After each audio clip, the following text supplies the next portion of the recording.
Did you know that nearly 30% of the world's bees population are in decline? And without bees, over 1/3 of our food crops would disappear? That's right, bees aren't just honey makers. They are critical to your ecosystem and our food security and even the survival of many wild plants. And that's where you come in, because starting beekeeping isn't just a hobby, it's a step toward protecting the planet. Welcome to the world of beekeeping, a place where buzzing hives, golden honey, and a deeper connection to nature await you. My name is Oscar, and in this video I am going to guide you through everything you need to know to get started with beekeeping from scratch. Whether you are dreaming of your first hive, looking for fulfilling outdoor activity, or just want to do something meaningful for the environment, beekeeping can be one of the most rewarding journeys of your life.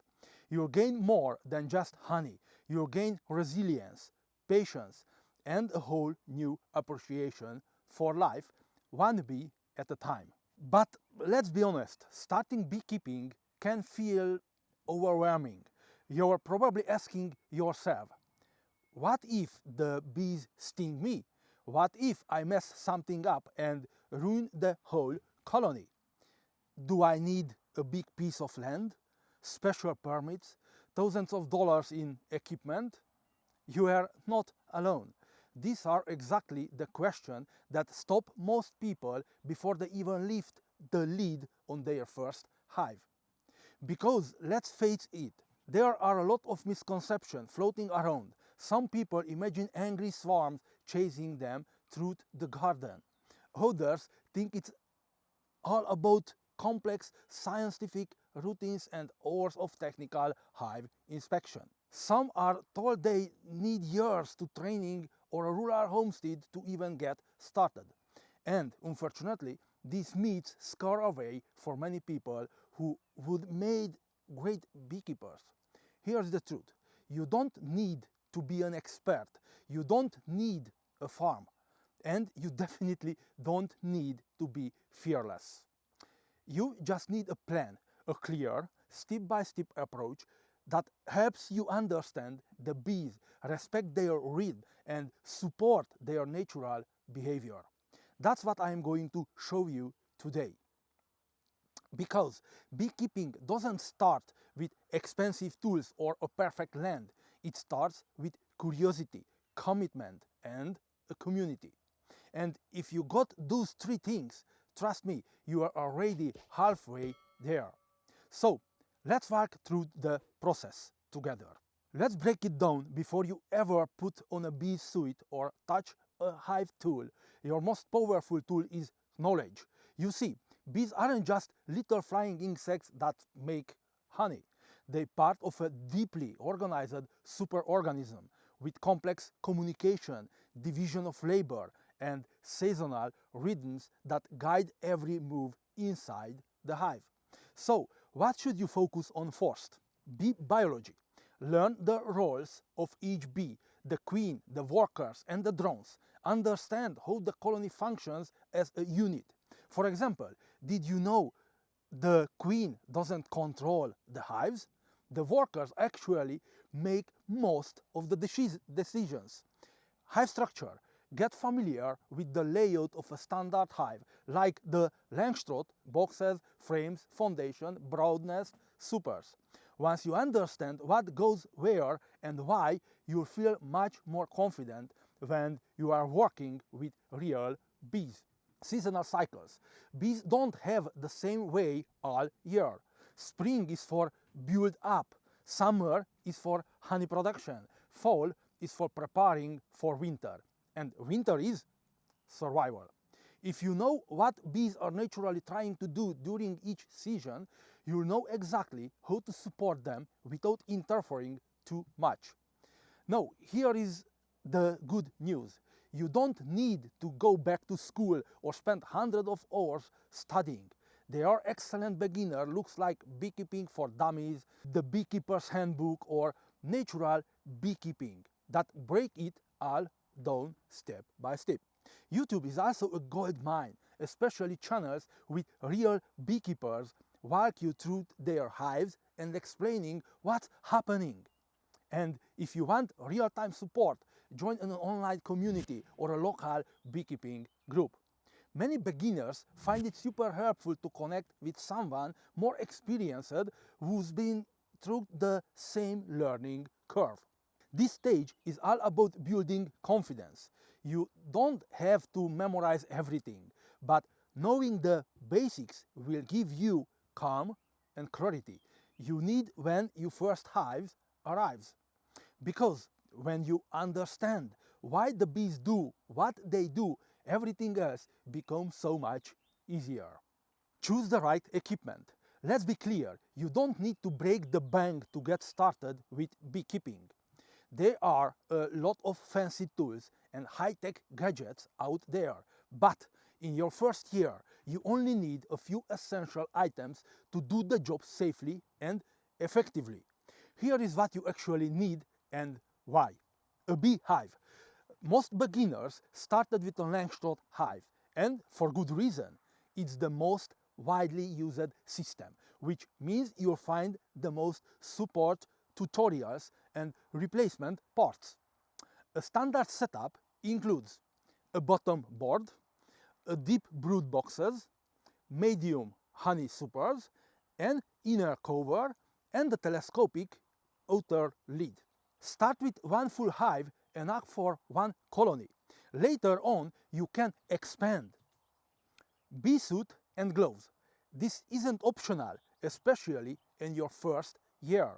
A full body bee suit with a well protects your face and body from stings. And while some experienced beekeepers go goalless, you definitely shouldn't at first. Gloves will give you a peace of mind and allow you to move more confidently around the bees. A smoker. A smoker is your secret weapon. Just a few gentle puffs at the hive entrance and under the lid help calm the bees. It interrupts their alarm pheromones, making inspection smoother and less stressful for them and for you. Use natural materials like dry leaves, pine needles or untreated burlap to create cool, consistent smoke. Hive tool. This is your multi-tool. It lets you pry apart struck frames, scrape wax or propolis, lift lids, basically everything your fingers shouldn't do around the hive. Trust me, get a good stainless steel, one with a flat edge and a curved hook. Feeder. When you first install your bees, especially if you are starting in spring, they need help building up. That's where a feeder comes in. You provide sugar syrup to stimulate a nectar flow and support the colony until natural sources are abundant. There are entrance feeders, frame feeders and top feeders. Any basic type will do for now. Start simple. You can always upgrade later. As long as you have these core tools, you'll be fully equipped to manage your bees safely, support their growth and enjoy your first season without stress. Remember, it's not about owning the most gear, it's about knowing how and when to use it. Choose the right bee species. Know that you've got your gear ready. It's time to choose the most important part of your new beekeeping journey. The bees themselves. That's right, not all honeybees are the same. Different species and hybrid lines have different temperaments, productivity levels, and even resistance to disease. Choosing the right type of bee can make your first season easier or much harder. So, what should beginners look for? Your top priority is temperament. You want bees that are calm, non-aggressive, and forgiving of beginners' mistakes. And for that, one of the best options out there is the Buckfast bee. Buckfast bees were originally developed by Brother Adam in the nearly 1019s to be gentle, productive, resistant to disease, and tolerant of different climates. They rarely show defense behavior unless seriously provoked, and they tend to stay calm during hive inspections. That means fewer stings and less stress, especially while you're still learning. Plus, they are efficient foragers and strong honey producers. In other words, they don't just behave well, they perform well too. Other beginners-friendly options include Carniolan bee, known for their gentle nature and fast spring build-up. Italian bees, very common and productive, though slightly more defensive in some climates. Caucasian bee, less popular but calm and good in cooler areas. On the other hand, avoid Africanized bees or any local hybrids with unknown genetics. These can be more aggressive and unpredictable, which isn't ideal when you're starting out. Where do you get your bees?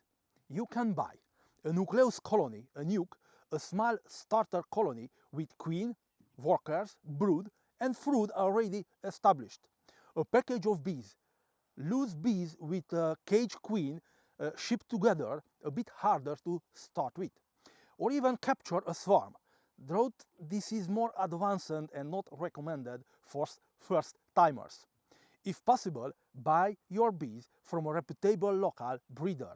Local bees are often better adapted to your region and climate, plants and pests, and it gives you a chance to ask questions and see the operation for yourself. To sum it up, start with the calm, a productive, disease-resistant strain like breakfast.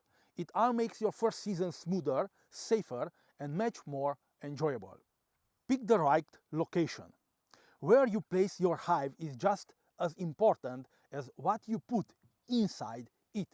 Bees are incredibly adaptable, but choosing the right spot can make the difference between thriving colony and constant problems. It's not just about convenience, it's about giving your bees the best chance to succeed. Here is what your bees need from the entire environment. Sunlight in the morning. Morning sun helps warm the hive early, which gets your bees active and foraging sooner. Protection from wind. A strong, cold wind, especially in spring or fall, can chill the hive and slow down brood development. Try to position your hive near a natural windbreak, a fence, a shrub line, or even the side of a shed. But don't steal them off completely. Bees need good ventilation too. Nearby access to nectar and water. Your bees can fly several kilometers to forage, but the closer the food, the better. Look for a location with plenty of wildflowers, trees, or garden in the area. And make sure they have access to clean water. If you don't have a stream or a pond nearby, place a shallow water source with pebbles or floating sticks so they don't drown. A bird bath or even a plant saucer can work. Enough space to work. You need to stand behind or beside the hive to inspect it. So leave at least 1 meter of clearance all around. Don't squeeze the hive into a corner. Give yourself room to open boxes, use your smoker and move comfortably. And 2 extra points that many beginners overlook. Check local regulations. Some towns or HOAs have rules about keeping bees. It's better to check now than deal with a complaint later. Often you're fine as long as you keep hives a certain distance from property lines or walkways, but always verify first. Be a good neighbor. Let your neighbors know what you are doing before you bring the bees in. A simple conversation can go a long way. Assure them that bees aren't aggressive unless threatened and that they actually help local gardens. You might even share a jar of honey next season as a sweet peace offering. Quick tip: avoid placing hives right next to high traffic areas like patios, doorways or playgrounds. The less disturbance, the happier your bees and your family will be. To wrap it up, the perfect location is a sunny in the morning, protected from harsh winds, near flowers and water, and easy for you to work around. If you get this part right, your bees will do the rest. Buy your first bees alright. You've learned the basics, pick your agar, chosen a calm bee species, and found the perfect spot. Now it's time to bring your hive to life. This is the moment when everything becomes real, when thousands of buzzing bees become your responsibility. But how do you actually get them? There are three common options for acquiring your first colony, and each has its pros and cons. Option 1. A nucleus colony, a nuke. This is the easiest and the most beginner-friendly choice. A nuke is basically a mini hive. It actually comes with 4 to 5 full frames that already contain a mated laying queen, workers, drone bees, eggs, larvae, and capped brood, some honey and pollen stores. You install the frames straight into your hive, and the bees continue as if nothing happened. There is no guesswork about whether the queen will be accepted or if the colony will start laying. It's already functioning. Nukes are like adopting a healthy family that's already working together. You're just giving them a new house. Best for first-time beekeepers who want the smoothest start possible. Option number 2, a package of bees. This is a bit more advanced, but still manageable. A package is a screened box that contains about 1 to 1.5 kg of worker bees, roughly 10,000 bees, a can of sugar syrup, and a caged queen. When you install a package, you dump the bees into the hive. Then suspend the queen cage inside for a few days. The colony will slowly get used to her scent and accept her as their queen. This process works, but it's more stressful for the bees, and there is a chance the queen won't be accepted. Packages are often cheaper than nukes, but requires a bit more patience and experience to manage. Best for slightly adventurous beginners or those who can't find local nukes. Option number 3, a captured swarm. This is the most exciting and risky option. Swarms are groups of bees that leave a hive to form a new colony. Sometimes local beekeepers or bee removal services collect them and offer them for free or cheap. Sounds perfect, right? Well, not always. You won't know the bee's genetic, health history, temperament, or queen age. And catching a swarm yourself is definitely not for first-timers. It can be tricky and even dangerous if you don't know what you're doing. Still, if you have a mentor nearby to access to an experienced beekeeper, it can be fun and rewarding way to start. Best for bold learners with local guidance or as a second colony once you've got more experience. Final tips before you buy. Order early. Bees are seasonal and good stock often sells out months in advance, especially in spring. Buy local if possible. Local bees are already adapted to your climate and they'll be less stressed during transport. Ask questions. A reputable breeder should be happy to explain how the bees are raised, treated, and what exactly you're getting. To sum up, if this is your first year, I recommend starting with a nuke. It gives you functioning colony from day one and removes a lot of uncertainty. Once they're in your hive, the real adventure begins. Watch them grow, gather, and transform your box of wood into a living, thriving colony. Install and observe. This is it, the moment your beekeeping journey truly begins. You've chosen your bees, you've set up your hive.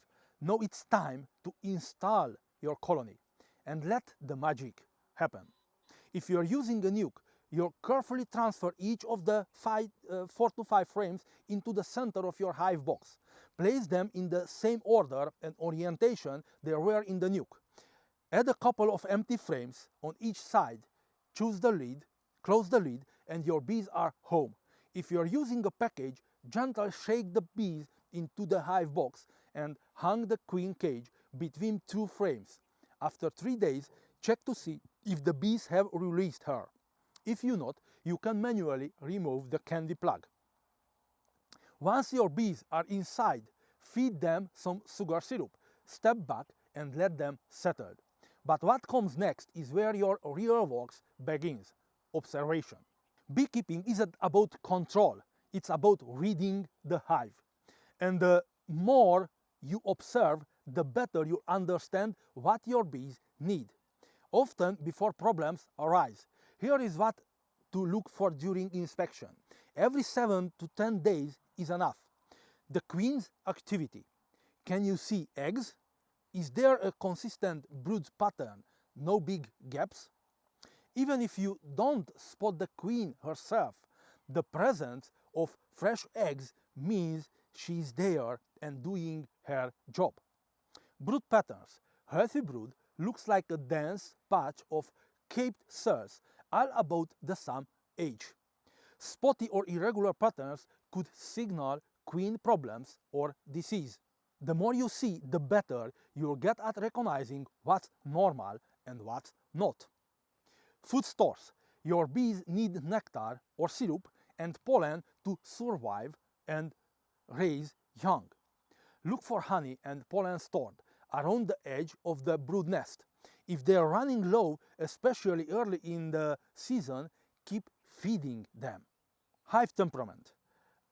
Are the bees calm and focused, or jumpy and loud when you open the lid? A well-behaved hive will let you work without much fuss. If they seem unusually defensive, something may be wrong, like a missing queen or disease pressure. A few golden rules for inspection. Move slowly and deliberately. Always use your smoker, just a few gentle puffs. Don't crush bees, use your hive tool to separate stack frames. Never inspect in the rain, wind or late evening. And don't overdo it. You don't need to open your hive every day. In fact, too much interference can stress your bees out and disrupt their rhythm. They already know what to do. Your job is to support, not to micromanage their natural process. The goal is to become a beekeeper who sees the hive without opening it. Learn to read the sign, the flight patterns at the entrance, the smell of the hive, the sound of the bees. The more you observe, the more intuitive it becomes. You'll develop a kind of rhythm with your bees, a quiet understanding that only comes with time and presence. And then, one day it happens. You lift the lid of the hive like you've done many times before. But this time, something's different. You pry open a frame and suddenly your smoker isn't the only thing releasing a scent. There it is, a deep floral aroma rising from the wax, warm, golden, and masticable. You see row after row capped honey, glistening under the sunlight like amber sealed it perfection. You gently scrape the edge of one cell and taste it. It's sweet, but not like store-bought sugar. It's alive with the flavor. White flower, herbs, trees, the very air of your landscape, all captured in this one drop. And in that moment, harvesting your first frame of honey, you realize every hour you spent reading, every moment you hesitated or second-guessed yourself, every inspection, every sting, every drop of sweet, it was worth it. Because what you're holding isn't just honey, it's a product of trust between you and the colony. You supported them, they flourished, and now they are sharing the surplus with you. You've created something real, something pure, something that connects you to the earth, to the rhythm of season, and to a deeper sense of purpose. And it's not just about you. You helped pollinate flowers and fruit trees. You gave bees a safe, a healthy home. You contributed quietly, powerfully to your local ecosystem. It may seem like a small act, but it carries a big impact. And it's just the beginning. So, let's take a moment to recap what we covered. Beekeeping is more than just a hobby. It's a powerful way to support the environment, to restore balance to ecosystem, and reconnect with something deeper than screens and schedules. You don't need to be an expert to begin. You simply need the willingness to learn, the patience to observe, and a few clear, proven steps. Start small, choose the right gear, set up your hive in a good location with a calm, beginner-friendly bee species like buckfast. Keep it simple, keep it intentional. Don't rush, let the bees teach you. They'll show you how to be present, how to notice the small things, how to adapt with the seasons. And when the time comes, when you harvest your first jar of honey, you realize that the greatest reward isn't just the sweetness in that jar. It's the journey that brought you there. Because beekeeping has a way of changing you. It teaches you to slow down, to listen without speaking, to work with nature instead of against it, to appreciate life in its most cooperative, beautiful, chaotic form. No, it won't always be easy, but it always be meaningful. Now, I'd really love to hear from you. Are you thinking about starting beekeeping this year? What is your biggest question? Or maybe your biggest fear? Drop it in the comments. I read every one of them and I am here to support you. And hey, if this video gave you a little clarity, a little encouragement, or just help you to see beekeeping in a new light, do me a favor. Hit that like button, subscribe, and tap the notification bell so you don't miss what's coming next. Because in the next video, we are going even deeper. How to keep your colony healthy all year long. From feeding to inspection to spotting signs of stress early. And if you are looking for more than just videos, if you want a place where you can ask questions, get feedback, and connect with other passionate beekeepers like you, I invite you to join your beekeeping community. It is beginner friendly and it's built to support you every step of the way. You'll find the link below in the description and in the top comment. Let's build something amazing together. And now, go ahead and click on the video right here on the screen. Your next step into the world of healthy, thriving bees start new. Until next time, keep buzzing.